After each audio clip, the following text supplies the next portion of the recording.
and what has God done in him, he is willing to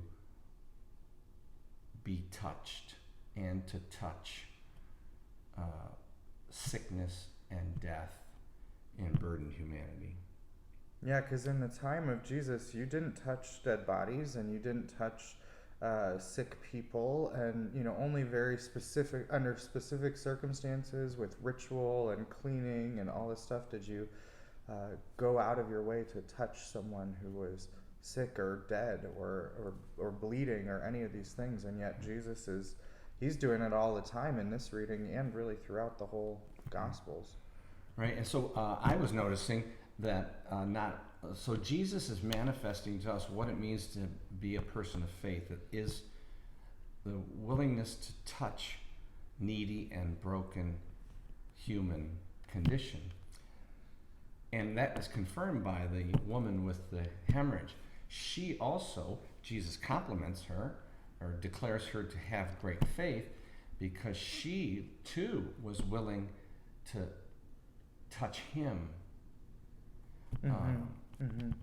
Because she saw, obviously in him, in his humanity, she saw the presence of God and the power of God. So, I don't know, Michael, any thoughts about that second move now? Well, I find it to be very sacramental. We were mentioning that it's Jesus is very tactile, and he's always touching, he's always entering into our reality, and he's always touching, he's always being present to. And I think that's a very sacramental act, because the sacraments come to us in matter, in tactile things, whether it's water, whether it's bread and wine, or oil, whatever it might be. We're touched, literally touched by God in the sacraments, just the same way that Jesus is always entering into and touching people, physically touching people in their lives, in the gospel. Yeah, Absolutely. he really sets an example for us in his life that the church takes up, and the sacraments are a great explanation of that. So what we might have here is kind of a critique of religious belief and practice at the time of Jesus, and a renewal of the process of faith through Jesus and through the sacrament and through the life of the church, so that to have faith would mean that we would dive in to the human condition with all of its blessings and burdens, with the confidence that God is in it. Yeah, in there. And we can experience him by reaching out and touching him in the poor, in the needy, in the sick, and the forgotten.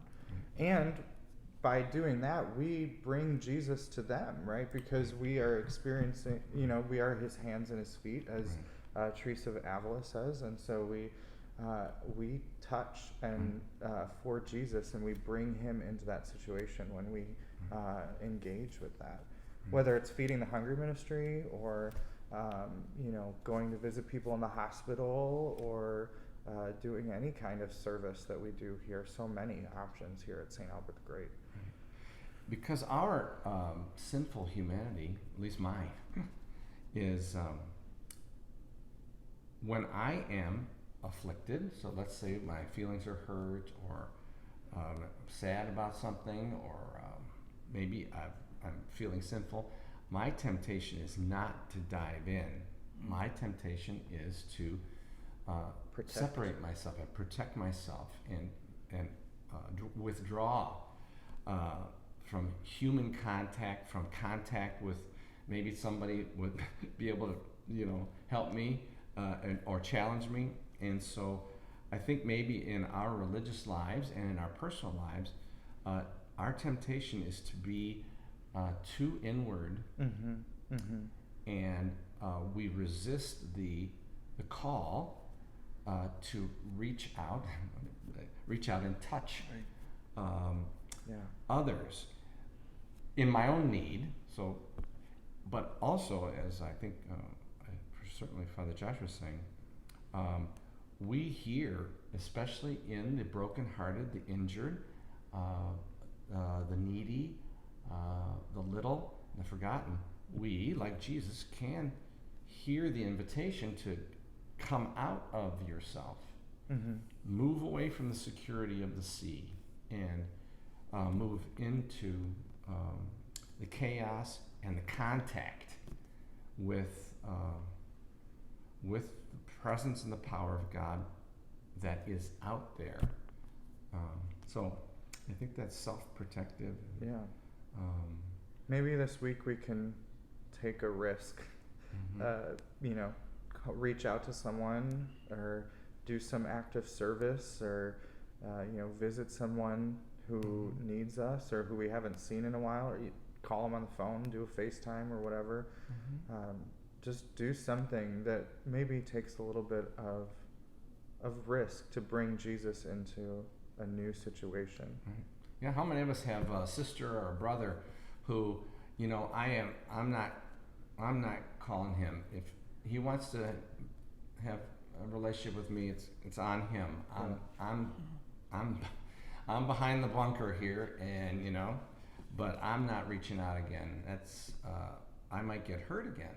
Mm-hmm. So this act of forgiving others and, in a sense, at least making the offer of reconciliation, those are painful and everyday events. But we have so many ministries here that might help us to hear the call to come out of ourselves and touch the face of God right where we are. Yeah. Okay? Great. Thank you, guys. Thank you for joining Thank us. you. God bless you all.